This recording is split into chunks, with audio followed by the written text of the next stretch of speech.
할렐루야.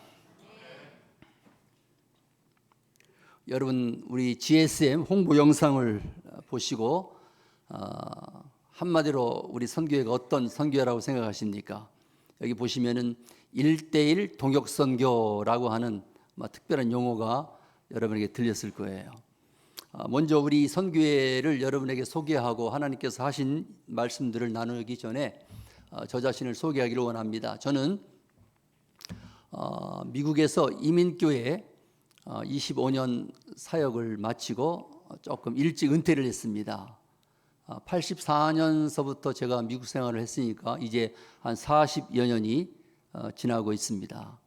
좀 지나온 세월을 돌이켜 볼 때에 하나님의 은혜였고, 특별히 제가 이민 목회를 하는 가운데 어떻게 하면 선교는 특별한 사람만이 어떤 교회 부서만이 선교하는 것이 아니라 온 교회가 또 온 교인이 하나님의 은혜로 구원받고 하나님의 거룩한 백성으로 참 선택받아서 천국 백성이 되었고 또 하나님의 보내심을 받은 그 사명이 각자에게 있다고 할 때에 소수가 아닌 모든 성도가 참여하는 선교가 어떤 것일까라고 생각을 했어요. 그래서 어린 아이서부터 모든 성도가 참여하는 선교를 위해서 무교회 지역에 하나님의 교회를 세웁시다라는 슬로건으로 일불 선교를 시작했습니다. 일불 선교. 일불이라고 하는 것은 어떻게 보면은 최소한이라고 볼 수 있어요. 그래서 매 주일마다 우리 교인들이 교회를 나올 때에 교회 친교실에 이 벽에 도표를 만들어서 각 가정의 이름들을 다 적어놨습니다. 스티커를 찍고 선교 헌금을 같이 동참함으로 인하여서 주일학교는 교사들과 더불어서 같이 자기들이 준비한 헌금을 드리게 하고, 유스그룹 우리 청소년 아이들도 그렇게 하도록 하고, 어른들도 자기뿐만 아니라 자기네 가족의 구성원들의 이름들을 적어서 그 이름대로 하나님의 선교를 같이 동참하기 시작했습니다. 그리고 제가 27년 된 교회에 부임해 갔을 때에 그 교회에서 선교를 그렇게 많이 했던 것 같지 않아요. 대부분이 유학 세대로 60년, 70년대 이민을 온 세대였었기 때문에 사회적인 지위와 그 수준은 상당히 이민 사회에서도 높은 사회적인 지위를 갖고 있었어요. 대학 교수도 있었고 변호사도 있었고 또 특별히 의사들이 많이 있었습니다. 그런데 선교를 하지 아니하고 자기네끼리 신앙생활을 오래 하다 보니까 교회에 알력이 생기는 거예요. 누가 크냐? 내가 먼저 장로가 돼야 되겠다. 아니면 내가 기득권이 있어야 되겠다 하면서 교회에 하나님의 본질적인 복음 증거와 또 복음적인 삶을 사는 것에 전념하지 아니하고 서로서로의 어떤 그 인간적인 알력으로 교회가 계속 내분이 되던 그런 상황 속에서 제가 부임을 해갔습니다. 27년밖에 안 된 교회에 제가 6번째 목사로 들어갔으니까 아마 그 이후에 한번 이전에 있었던 목사님들의 그 고통이라는 것은 말할 수 없었겠죠. 그런데 제가 가자마자 시작한 것은 한 1년 정도 교인들을 훈련시키고 준비한 다음에 단기 선교팀을 마련해서 단기 선교로 나가기 시작했어요. 의사들이 많았기 때문에 의사들을 모아서 의료 단기 선교로, 또 우리 유스 자녀들을 또 팀으로 해서 우리 BBS 여름 성경학교 팀으로 해서 우리 중남미 쪽으로 이제 선교를 나가기 시작했습니다. 선교를 나가기 시작했을 때에 교회 내에서만 자기 중심적인 신앙생활을 하던 장로님들, 교회 리더들의 관점이 바뀌기 시작했어요. 어떤 분들은 그렇게 간증합니다. 목사님, 제가 이 비즈니스를 하느라고 온 세계를 비행기 타고 그렇게 많이 다녔는데 목사님 만나고 교회가 선교 지향적으로 이렇게 단기 선교를 참여하는데 내가 참여하는 가운데 하나님께서 깨달음을 주셨습니다. 나만을 위해서, 내 비즈니스만을 위해서, 사업만을 위해서 수없이 비행기 타고 다녔는데 이렇게 단기 선교로 하나님의 선교를 위해서 나가는 이 시간이 얼마나 나에게는 소중한가를 깨달았습니다. 그분이 선교 우연장이 되어서 저의 오른팔처럼 하나님의 선교를 하나님의 교회가 할 수 있도록 얼마나 많이 서포트를 했나 몰라요. 한 분은 이 서전입니다. 이 심장 닥터인데 이분이 그런 고백을 하는 거예요. 목사님, 제가 만약에 병원에서 수술을 하는데 이 수술을 통해서 하루에 $10,000을 인컴으로 얻을지라도 내가 이 선교하는 이 일과는 비교가 안 되기 때문에 바꿀 수가 없습니다. 내가 선교를 해보니까 참 하나님의 복음을 가지고 선교지에 간다는 그 하나가 내 하루의 인컴이 10,000불이 들어올지라도 비교할 수 없는, 바꿀 수 없는 소중한 것인 것을 깨닫게 됩니다. 그렇게 이야기하더라. 교회가 체질이 바뀌기 시작했습니다. 저희 교회가 제가 목회하는 동안에 13개의 지교회를 세울 수가 있었어요. 매년마다 세워진 교인들이 참석하고 갈 때에 그 교회에 어린 아이들과 현장의 영혼들로 가득가득 차 있는 걸 보면서 사람들이 느낍니다. 아, 내가 눈물로 짧은 시간이지만 선교를 이렇게 하나님 앞에 드렸을 때에 이렇게 많은 열매들이 이 지교회들마다 가득가득 차는구나. 눈물을 흘리면서 그런 것들을 자기들이 간증하는 것을 보았습니다. 제가 2017년서부터 이 GSM 선교회에 동참하고 이제 시카고에서의 16년 그리고 미조리 세인트루이스에서 17년 목회 생활을 마치고 시애틀로 이사를 왔습니다. 그래서 이 GSM 선교회에 조인을 하게 됐는데 GSM 선교회 오니까 1:1 동역 선교다라고 하는 새로운 용어가 들리기 시작하는 거예요. 그래서 이 선교회에서는 무엇을 주장하냐면은 여러분 한 분 한 분 모두가 하나님이 부르신 선교사입니다. 선교사. 전방에 저 선교지에 부름받아 나간 선교사를 우리가 전방 선교사다라고 한다면 여러분들은 그 전방에 나가 계신 선교사들을 서포트하고 함께 협력하는 후방 선교사입니다. 후방 선교사. 여러분 군인이 전선에 나가서 최전선에서 총을 쏘고 전쟁을 하는 병사지만은 행정병으로 아니면 뭡니까? 밥을 하고 취사병으로 의무실에서 붕대를 들고 또 약을 들고 또 서포트하는 그러한 군인일지라도 다 군인이란 말이죠. 그들이 한 팀이 되어서 그 전선에 어떤 전쟁에 임했을 때에 그 전쟁에서 승리할 수가 있는 것이죠. 전방에서 싸우는 군인만이 군인이 아니라 후방에 있는 모든 사람들이 모두 행정병일지라도 다 군인의 사명이 있는 거예요. 그래서 나는 오늘 여러분들에게 감히 이야기하기를 여러분 한 분 한 분이 주님의 부르심 받고 구원받은 사람이라면은 다 하나님의 부름받은 선교사라는 거죠. 한번 따라서 합시다. 나는 선교사다. 할렐루야. 나는 선교사다. 이러한 우리 정체성을 갖고 있어야 돼요. 여러분 허버트 케인이라는 신학자는 말하기를 성경의 하나님을 정의하기를 선교의 하나님이다 이렇게 이야기를 했어요. 아더 글로서는 성경 전체가 한마디로 말하면 하나님의 선교에 대한 책이다. 에밀 브루너라고 하는 이 선교 신학자는요, 교회의 존재 이유는 바로 선교에 있다 이렇게 부르짖었어요.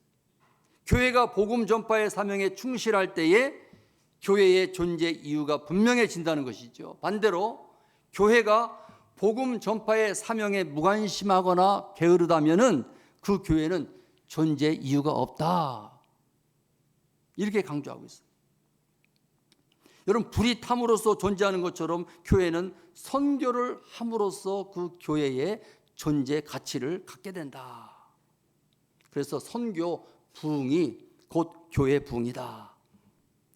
지금 우리가 사는 지구촌에는 약 80억의 인구가 살고 있습니다. 그런데 여러분 놀라지 마세요. 47억의 영혼들이 복음을 기다리고 있다는 것이죠. 1초에 2명이 죽는다고 합니다. 하루에 15만 7,690명이 하나님을 모르고 죽어가고 있다고 합니다. 그래서 오늘도 빨리 건너와서 우리를 도와달라 이 영혼의 음성을 여러분과 제가 우리 교회가 들을 수 있어야 된다. 여러분 140년 전만 해도 우리 대한민국은요 복음의 불모지였었어요. 이 돌이켜보면 여러분과 저의 사는 이 현실이 하나님의 은혜가 아닐 수가 없는 거예요.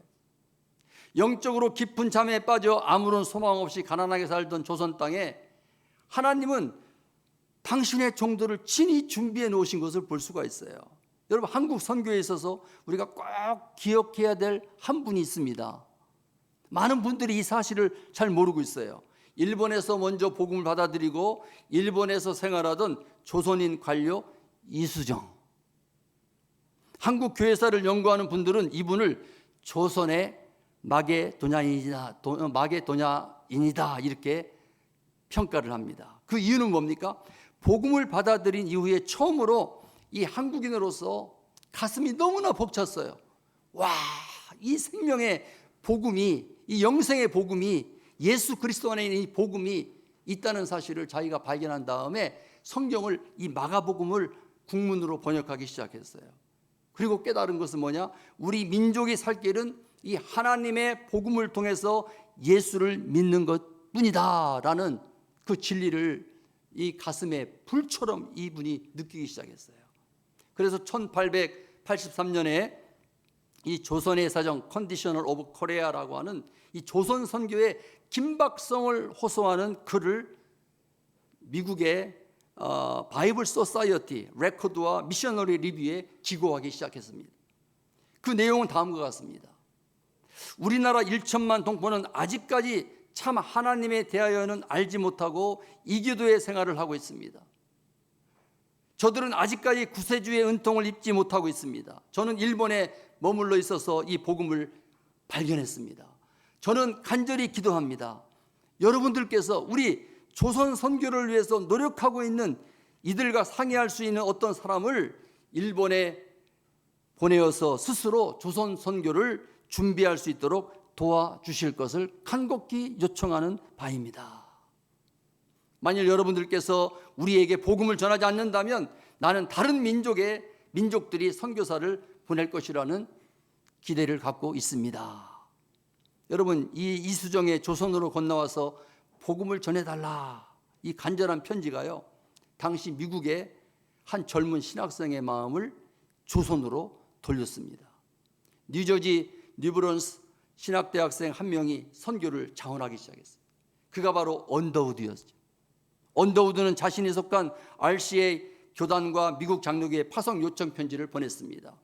자, 그는 이렇게 편지에 요청을 했습니다. 저는 해외 선교 사역에 나서려고 하고 있었지만 몇 개월 전 조선인들 중에 선교사를 파견해달라는 진지한 호소를 읽기 전까지는 어느 선교지로 가야 할지 결정하지 못했습니다. 그의 글을 읽고 내 마음은 떨리고 흥분되었습니다. 하나님께서 나를 조선에 보내시려고 말씀하는 것이 아닌가 생각이 들었습니다. 드디어 여러분 1885년 언더우드와 아펜젤로 부부가 일본 요코하마에 도착했고, 이들은 이수정을 만나서 한국어를 배우고 드디어 언더우드와 아펜젤로가 번역한 국문으로 된 마가복음을 들고 인천 제물포항으로 입국하게 되었던 것입니다. 여러분 한번 생각해 보십시오. 한국에 다양한 영향을 미쳤던 이 언더우드와 초기의 선교사님들, 그의 사역으로 한국의 교회와 병원과 대학 등이 설립되었죠. 한국 역사와 문화와 교육 발전과 현대화에 큰 기여를 했지 않습니까? 그 영향은 오늘날 여러분과 저에게까지 미친 것입니다. 놀랍지 않습니까? 미국에서, 영국에서, 그리고 이곳저곳에서 1885년부터 1985년까지 100년 동안 우리나라에 건너와서 사역했던 여러분 선교사가 몇 명인 줄 아십니까? 2749명의 선교사가 다양한 방법으로 이 한국 땅에 와서 하나님의 복음을 가지고 하나님의 사랑으로 우리 교회와 우리의 조선, 우리의 대한민국을 섬겼던 것이죠. 이들이 거친 바다를 건너 2000년간 우리에게 건너와 주지 않았다면 오늘 우리는 이러한 복음의 은혜를 절대 받아 누리지 못했을 것입니다.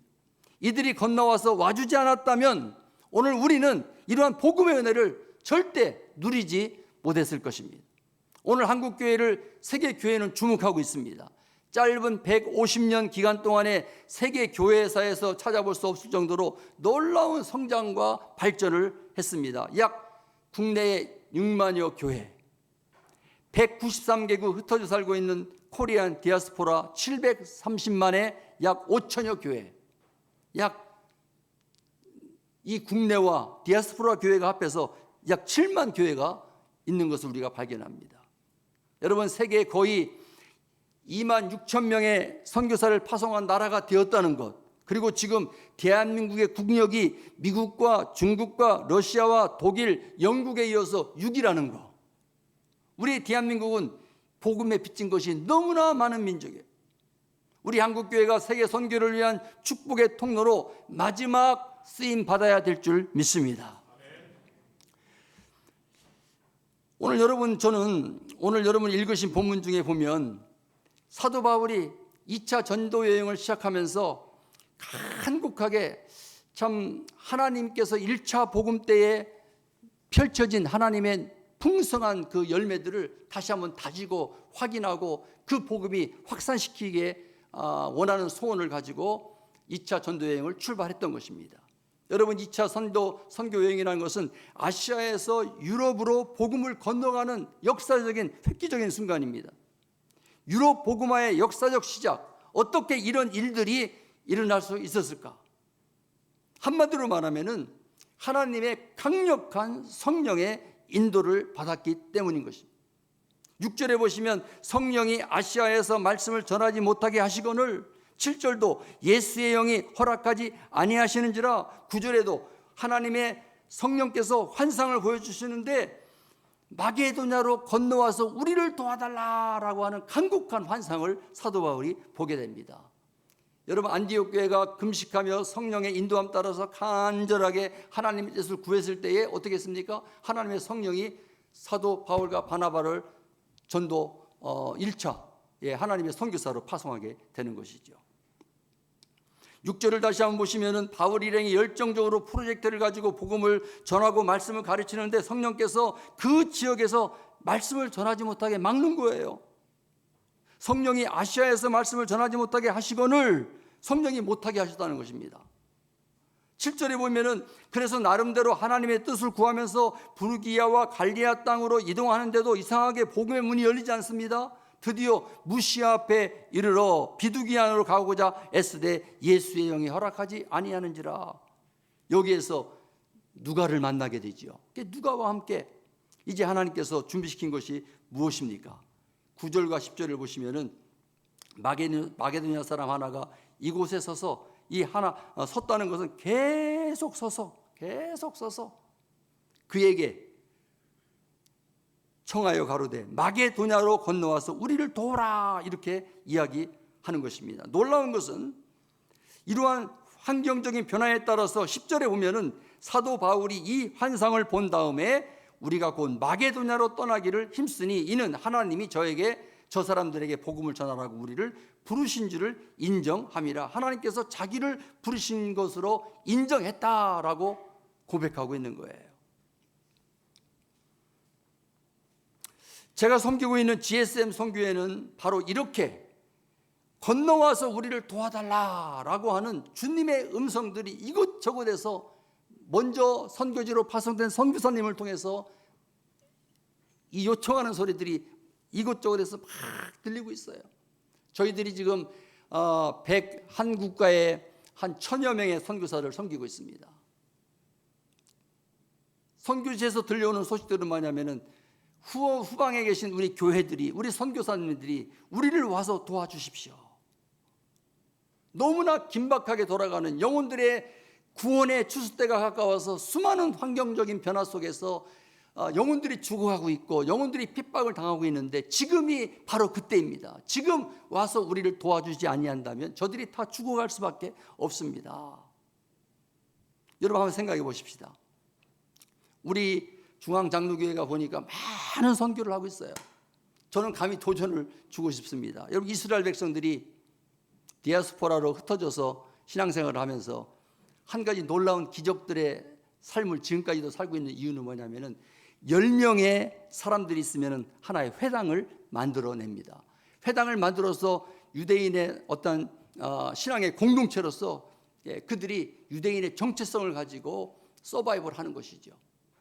오늘 여러분들에게 만약에 하나님 앞에 헌신된 정말 구원받은 10명의 사람들이 모인 곳에 하나님께서 파송하는 한 선교사를 파송할 수 있는 하나의 그룹으로, 그런 공동체로 여러분이 모아진다면은, 아니 한국교회가 바로 교회마다 10명의 가정, 10명의 구성원이 있는, 좀 더 확장한다면은 10명의 성도가 있는 그 가정이 한 선교사를 파송한다면은 여러분 26,000명의 선교사들이 풍성하게 하나님의 선교지에서 마음껏 선교를 할 수 있는 놀라운 간증들을 저희들이 들을 수가 있는 것이죠.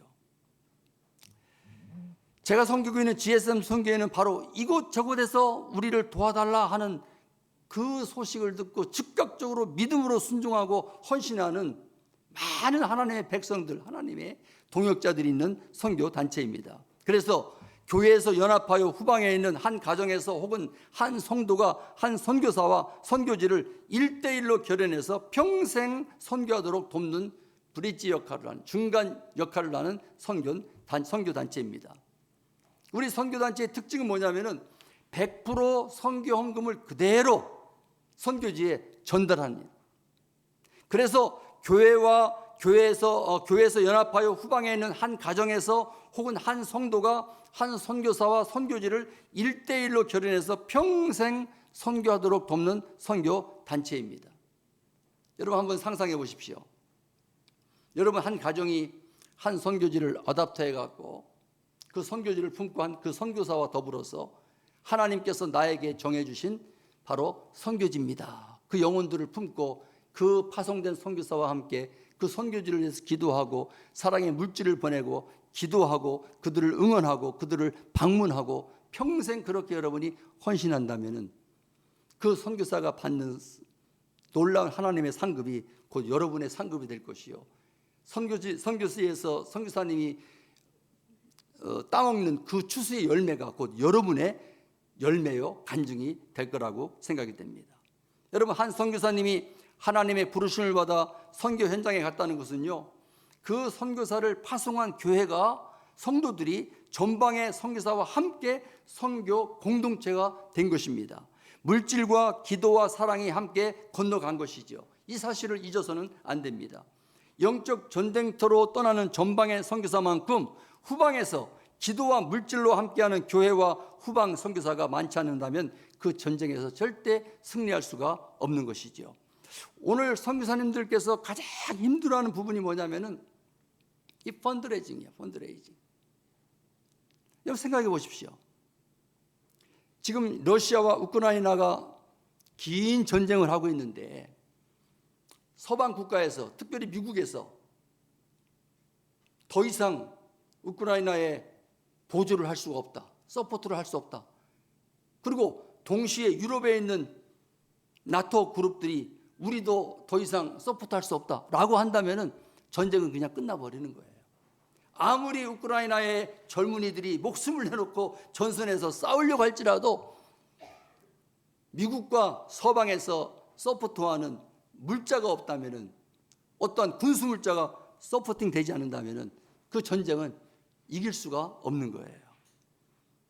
만일 전선에 나가는 싸우니 군인들에게 스스로 식량과 당신이 써야 될 탄환을 구해오라. 이건 말도 안 되는 거예요.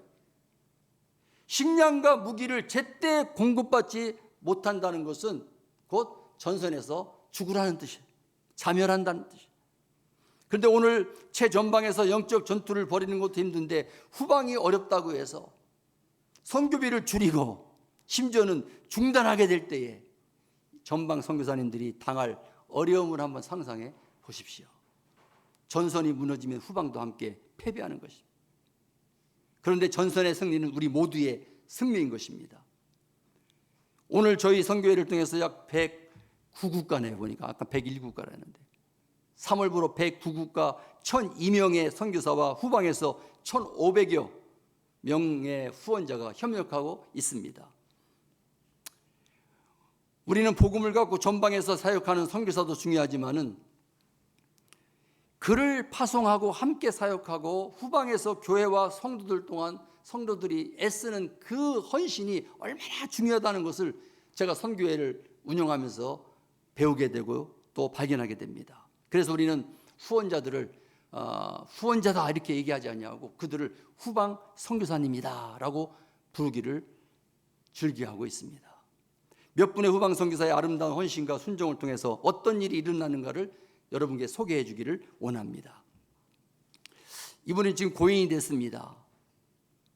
한 20여 년 동안 GSM 선교사와 함께 선교회와 함께 한 70세에 시작해서 임의자 권사님이라는 분이신데 미국 정부에서 나이 먹고 병들어서 아무것도 할 수 없기 때문에 SSI라고 소셜 시큐리티 인컴이라고 해서 매월 뭐 300 얼마씩을 정부에서 보조를 받습니다. 그런데 이분이 매달 하나님의 은혜를 생각하면서 30불씩 태국의 한 고아원의 아이를 선정해서 마지막 돌아가시기 전까지 후방 선교사로 헌신했습니다.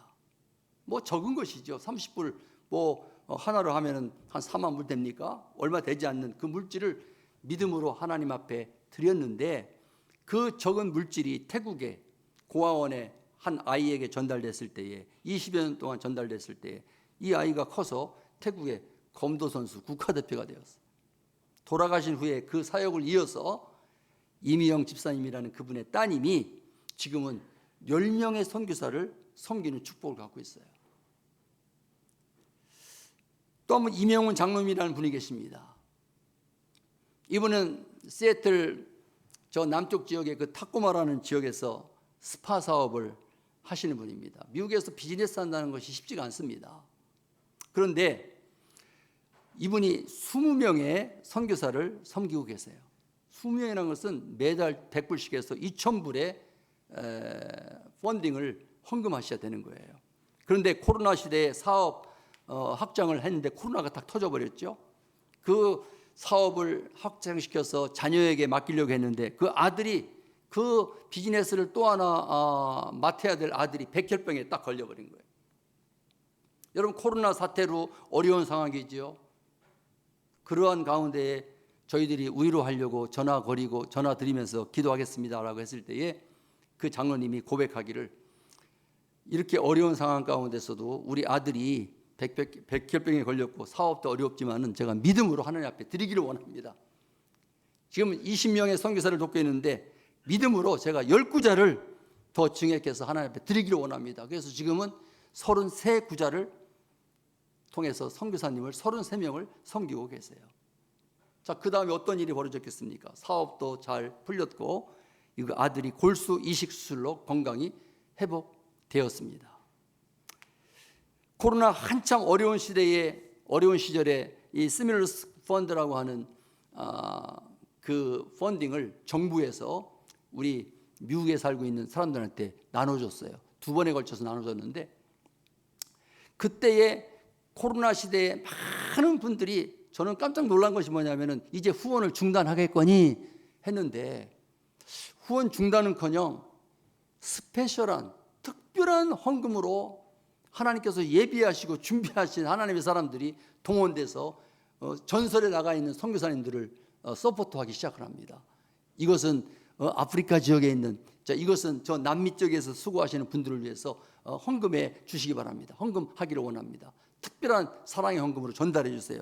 정부에서 나온 이 스티뮬러스 펀드는 내가 땀 흘리지 아니하고 정부에서 준 것이기 때문에 내가 이것을 내 마음대로 쓸 수가 없습니다. 하나님께서 나에게 거저 준 것이니까 내가 이것을 코로나의 어려운 상황 가운데 있는 선교사님들에게 드리기를 원합니다 하면서 참 그분들이 이 선교 헌금을 우리 선교회를 통해서 전달되기를 원해서 보내주기 시작하는 거예요. 저는 이걸 보면서 하나님이 엘리야 선지자를 참 그 가뭄 가운데에 까마귀를 동원하여서 먹이시고 입히시고 살려주셨던 것처럼 하나님의 사람들을 숨겨놓으시고 또 그들을 일으키셔서 가장 어려운 때에 하나님이 하나님의 일을 하시는구나라는 것을 발견하게 되었습니다. 여기 오기 전에 바로 시카고, 일리노이 시카고에 있는 한 장로님 가정을 제가 방문하게 되었습니다.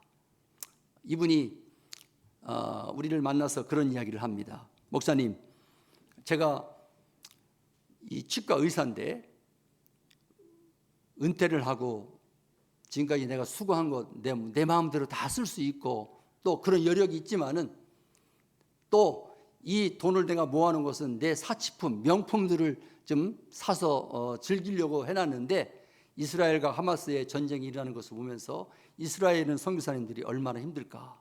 그래서 내가 이것을 그들에게 드리기를 원합니다. 그래서 자기가 모아놨던 자기 자신을 위해서 평생 치과 의사를 하면서 수고하고 애썼던, 얼마든지 자기 돈을 가지고 자기가 마음대로 쓸 수 있잖아요. 근데 그것이 하마스와 이스라엘의 전쟁 가운데 고통받고 있는, 그 가운데서 고통받고 있는 선교사들을 위해서 전달해 주시기를 바랍니다. 이러한 분들을 보게 됩니다. 이분은 치과 의사로 있을 때에도 가난한 목사님들, 선교사님들이 오시면은 무료로 그 사무실을 오픈하고 정말 천사처럼 섬기고, 저희들이 단기 선교 갈 때에 단기 선교 팀으로 늘 따라가시면서 땀을 뻘뻘 흘리면서 허리가 부러질 정도로 참 봉사를 하셨던 분인데, 그래서 이분이 한 번은 그 파라과이에 있는 그 선교교회, 선교지 현지 교회에 딱 우리와 함께 들어가는데, 원주민들이 하나님이 눈을 열어서 그분이 들어오는데 마치 천사가 들어오는 것처럼 그분을 갖다가 딱 보는데 마치 하나님의 천사가 교회에 들어오는 것처럼 했다고 하고 간증을 하더라고요. 또 한 분이 있습니다. 이병일 목사님이라는 분이 있어요. 이분이 목회의 통합청 목사님이신데 은퇴를 하시고 우리 선교팀과 더불어서 네팔과 인도를 이제 가셨어요. 네팔과 인도를 여름에 가보니까 그 냄새와 그 휴미니티, 습도와 엄청난 열악한 환경 가운데서 냄새나고 먹지를 못하고 우악우악 막 이렇게 토함을 느끼고 야, 이러한 선교지에서 어떻게 살겠는가. 자기가 생각할 때 선교지에 그냥 어떤 방법이든지 그 자리에 머물러 있는 그 선교사님들 너무나 존귀스럽고 귀한 분들이다. 나에게 이 선교지에 와서 살으라고 하면 나는 못 살아. 이 선교사님들 너무너무 귀한 분이구나. 그런데 자기가 목회하면서 선교사님들을 룩다운 했거든요. 무시해버렸거든요. 아무것도 아닌 존재들로, 별것 아닌 존재들로 멸시했거든요. 자기가 회개를 하면서 하나님, 내가 은퇴해서 월남에 파병되어서 나오는 정부에서 주는 뭡니까? 보상금, 그 다음에 교단에서 나오는 리타이어 펀드, 이런 것들을 다 모아서 자기가 50%를 하나님 앞에 선교사들을 위해서 드리기를 원합니다. 정말 자기가 선교지에 가서 단기지만은 눈으로 보고 경험을 해보니까 이 열악한 선교지에 머물러 있는 그 자체만 해도 자기가 존경스럽고, 자기가 아무것도 못해도 자기가 갖고 있는 물질의 반 이상을 그냥 주님 앞에 드리는 것이 낫겠다 싶어서 그분이 그렇게 결단하고 하나님 앞에 드렸어요. 그렇게 살다가 하나님의 부름받아서 몇 년이 가셨는데, 그 정신을 그 사모님이 또 이어서 지금도 감당하고 있습니다. 마지막으로 여러분, 한 분을 제가 더 소개하기를 원합니다. 이것은 최근에 우리 한국에 있는 간사님께서 저희들에게 보내온 소식입니다. 미용실을 운영하며 교회에서 주어진 일을 잘 감당하고 주의 종을 잘 섬기던 50대 후반 싱글 송재림 자매님, 갑자기 암투병하다 병세가 많이 악화되어서 생을 마감하는 시간이 가까움을 알고 의식이 있을 때에 전에 집을 다 정리하고 전 재산을 선교지로 보내기로 작정했습니다. 그런 중 요양병원인 암스트롱 요양병원을 통해서 3천만 원을 GSM으로 전달하여 선교지에 어렵게 사역하시는 선교사님들에게 전달해 달라고 요청해 오셨습니다. 저는 이 소식을 받고 선교사들에게 편지를 썼습니다. 10명의 선교사를 제가 정말 어렵고 정말 힘들어하는 선교사들을 우리 간사와 더불어 셀렉트한 다음에 그들에게 편지를 썼습니다. 사랑하는 선교사님, 이 송재림 자매님께서 이런 환경 가운데서 온 재산을 정리해서 정말 선교지에서 고통받고 힘들어하는 선교사님들에게 전달해 주기를 원하는 마음으로 이 헌금을 드렸습니다. 이 선교비의 일부분을 선교사님들에게 전달합니다. 10명의 선교사님들에게 저희들이 1,000불씩 전달을 하면서 그 선교사님들이 직접 우리 송재림 자매에게 위로하고 감사하는 편지를 쓰라고 했어요. 그때 어떤 선교사님이, 목사님, 참 사랑의 편지를 받았습니다. 참 안타까운 너무나 귀한 사연을 받았습니다. 이걸 제가 못 받겠습니다. 다른 선교사님들에게 돌려주십시오. 이러한 참 생명을 하나님 앞에 드리고 헌신하는 이 자매님의 그 간절함에 나는 부합하지 못하는 선교사인데 거기에 걸맞는 선교사에게 보내주십시오라고 양보하면서 안타까워하는, 그러면서 참 그 송재림 자매님의 헌신을 보면서 이 선교사님이 자기 자신의 선교의 모습들을 반성하고 더 열심히 하겠습니다라고 하는 간증을 하더라고요. 오늘 나는 여러분들에게 무슨 말씀을 드리려고 한다면은, 여러분 평생에 여러분 한 가정에서 아니면 한 개인으로 한 선교지를 품고 한 선교사와 더불어서 평생 선교사를 함께 동역한다라고 하는 그런 한번 도전을 여러분이 해보셨으면 좋겠어요. 저희들이 여러 교회를 방문합니다. 그리고 교회에 도전 주는 것은 뭐냐면, 여러분 목장이 있습니다. 여러분 구역이 있습니다. 구역에서 십시일반으로 같이 얼씨아 모아갖고 미국에서는 10불씩 아니면 20불씩 헌금을 해서 그 모아진 헌금을 100불, 200불을 한 선교사님에게 우리 선교사님 선교지로 보냅니다. 그리고 선교합니다 라고 하는 것으로 합니다. 너무 잘하는 거예요. 근데 우리는 어떠한 도전을 주냐면은, 그렇게 십시일반으로 목장에서 여러 가정들이 같이 모아서 한 선교사님을 서포트하는 것도 중요하지만은 더 중요한 것은, 만약에 그 목장의 한 구역에 5가정으로 구성됐다면은 한 가정이 한번 도전을 해보십시오. 그 한 가정이 한 선교지와 한 선교사를 후원하고, 또 우리 선교지다, 우리 선교사님이다, 그렇게 한 가정에서 한 선교지와 한 선교사를 아답트할 때에 그 시너지 효과라는 것은, 만약에 10개의 목장이 있다, 그리고 한 목장에 5가정이 있어서 5가정이 한 명의 선교사를 아답트한다 할 때에 어떠한 시너지 효과가 오겠는가 한번 생각해 보십시오. 그리고 그들이 받는 축복을 한번 생각해 보십시오라는 도전을 주었습니다. 서울에서 한 교회에서 세미나를 했습니다. 오후에 세미나를 했는데, 그 교회는 100명의 선교사를 협력 선교사로 후원하는 그러한 슬로건을 걸고 선교에 도전을 하고 있었어요.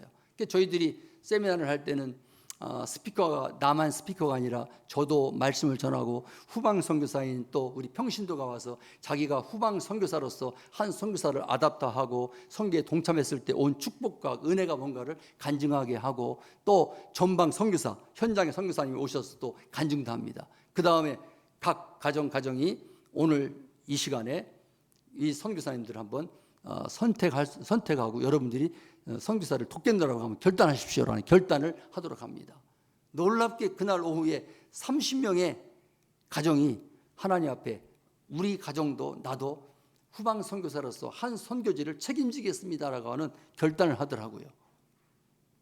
그렇습니다, 여러분. 우리의 시애틀에 있는 한 분 권사님이 계신데, 그분은 싱글입니다. 오래전에 혼자가 되었어요. 근데 그분은 뭐 인컴도 없습니다. 그런데 그분이 할 수 있는 건 기도였습니다. 하나님 앞에 간절히 기도했어요.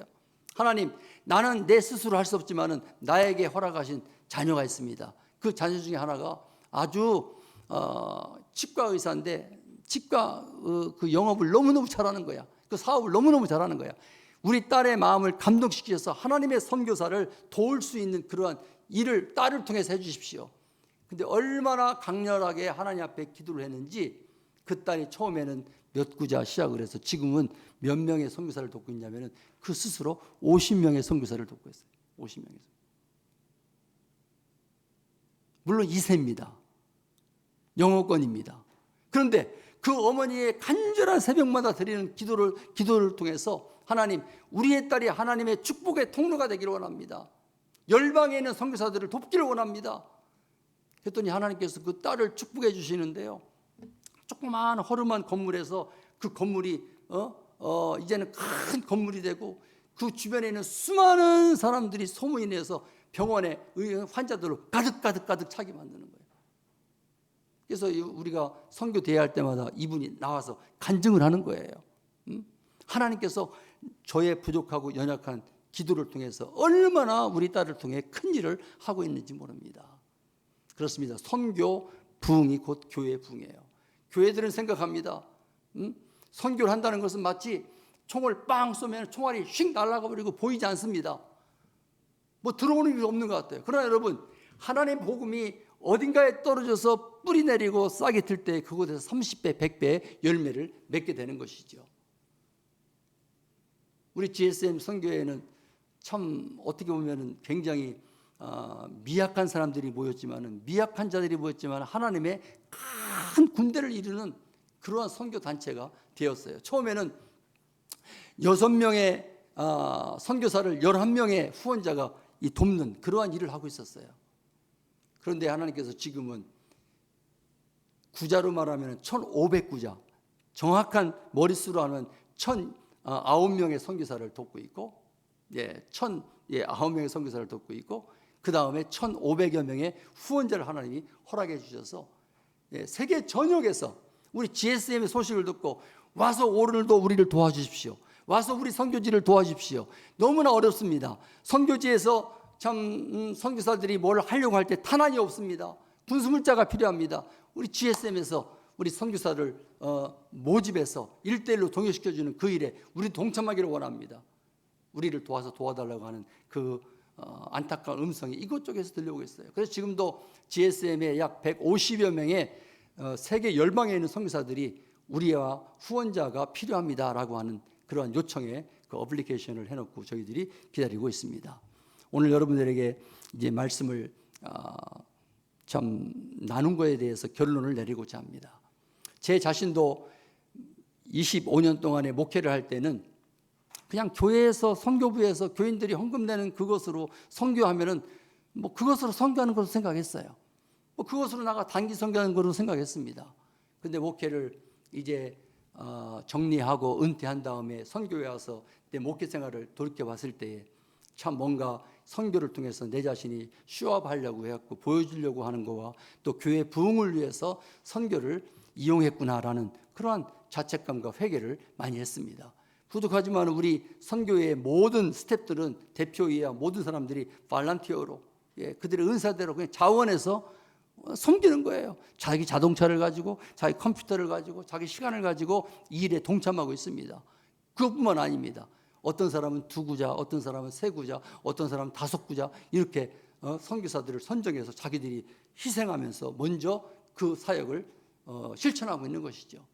부족하지만 저의 가정도 지금 6구자 반, 6명의 선교사를 갖다가 섬기고 있습니다. 이렇게 섬기는 그런 가운데에서 후원자들도 참 하나님께서 주신 능력대로 어떤 사람은 50구자, 어떤 사람은 200구자까지, 어떤 사람은 10구자, 정말 어려운 사람 아까 말한 대로 30불로 한 구자를 만들어서 고아원을 도울 수도 있고 또 신학생을 도울 수도 있고 이런 일들을 통해서 하나님의 역사는 오늘도 계속되어 지고 있다는 이런 선교 패러다임이 교회에서 새롭게 한 가정에게 도전을 주고 한 개인에게 도전을 줬을 때의 그 시너지 효과는 상상을 뛰어넘는 선교 부흥을 통해서 교회 부흥과 교회 부흥을 통해서 개인의 부흥과 또 여러분 가정의 심령의 부흥들이 열매로 나타날 줄을 믿습니다. 우리 기도하십시다.